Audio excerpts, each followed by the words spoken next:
కంటే దానవత్వం కంటే హీనుడైపోతుంటాడు. He would become worse than an animal or even a demon.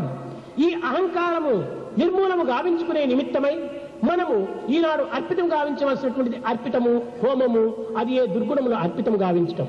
It is to destroy this ego, we have to offer all bad qualities in the homa. కానీ మానవత్వము ఈ విధమైనటువంటి యొక్క దివ్యత్వమునందు కానీ పవిత్రత ఎందుకు కానీ ప్రయాణం సలపటం లేదు. But humanity is not making progress in this direction of divinity and sacredness.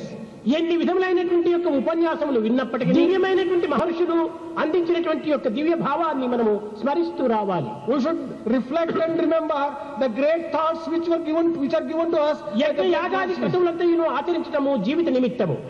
All these yajnas, yagas and sacrifices are performed. మన జీవితమే ఒక యజ్ఞము. For the sake of God should be so pleased with you and give you all boons. How can He give you? ఇది కేవలం పూర్ణ అజ్ఞానము. This is complete ignorance.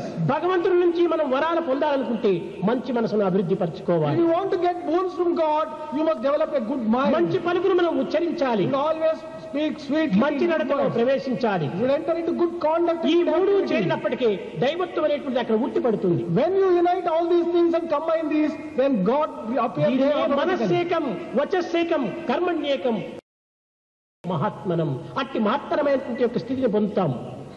Only when there is unity of word, mind and deed, you will have మనస్ అన్యత్ వచస్ అన్యత్ కర్మణ్ అన్యత్ దురాత్మనం.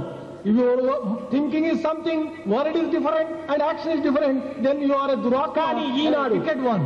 అలాంటి పరిస్థితి ఏంది అనేక విధములుగా మానవులు కొన్ని బాధలకు గురి అవుతున్నారు. Today, more conduct to some extent at least. అందరినీ సోదభావనతో పెంచుకోండి.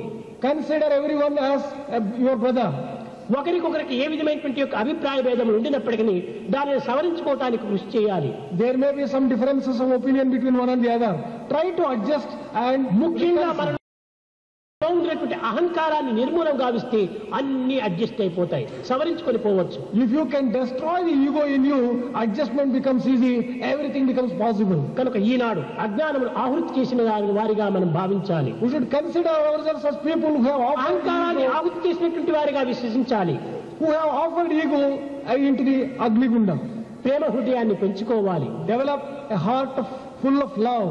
ఈ యొక్క పాషాణం వల్లే ఉండినటువంటి ఈ హృదయాన్ని పరిశుద్ధమైన రీతిగా మెత్తగా దానికి అందించాలి. Transform your stony heart into a soft heart full of compassion. కనుక మనము ఏదో సమావేశంలో వచ్చాము, దసరా మహోత్సవంలో పాల్గొన్నాము, ఉపన్యాసములు విన్నాము, ఇంటికి వచ్చాము, అంత మాత్రంతోనే మన ఉపన్యాసాన్ని వ్యర్థం గావించరాదు. We should not rest satisfied by merely telling that we went to Dasara, listened to the divine discourses and చెప్పినటువంటి ఒకటి రెండు మాటలైనా ఆచరణలో పెట్టి మీ జీవితాన్ని ధన్యం చేసుకోండి. Practice at least one or two things which Swami has said and sanctify your lives. भजन बिना सुख शांति नहीं,